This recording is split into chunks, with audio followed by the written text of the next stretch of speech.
ایک صاحب مکہ مکرمہ میں داخل ہوتے ہیں، مکہ کے انٹرنس پر ہی مکہ کے لیڈرز موجود ہیں اور وہ ان سے کہتے ہیں کہ ہمارے یہاں ایک شخص آیا ہے جس کے پاس ایسا کلام ہے، اگر تمہارے کان میں بھی وہ پڑ گیا تو تم پر اس کا جادو چل جائے گا، پھر تم اپنے خاندان، اپنی قوم، اپنے گھر والے سب سے الگ ہو جاؤ گے اور تمہارے یہاں بھی جھگڑا ہو جائے گا۔ خبردار، اس شخص کا کلام مت سننا ورنہ تم اس کے جادو سے افیکٹڈ ہوئے بغیر رہ نہیں سکو گے۔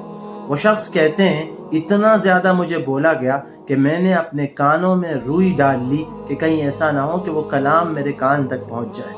جب میں حرم کی طرف آیا اور کعبے میں طواف کر رہا تھا، اس وقت میں نے دیکھا کہ جناب محمد رسول اللہ صلی اللہ علیہ وسلم قرآن کی تلاوت کر رہے ہیں، کھڑے ہو کر نماز پڑھ رہے ہیں۔ میں ان سے قریب ہوا اور میں نے کہا اگر کوئی غلط چیز ہوگی تو میں ضرور نہیں سنوں گا۔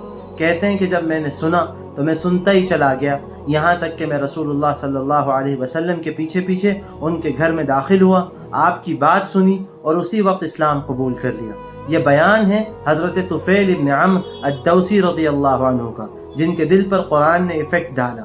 ایسے کتنے واقعات ہیں کہ قرآن مجید کی ایک آیت یا چند آیات سن کر ان کا دل پلٹ گیا۔ حضرت عمر رضی اللہ عنہ کے ساتھ بھی یہی واقعہ پیش آیا، اور بھی بہت سے افراد ہیں۔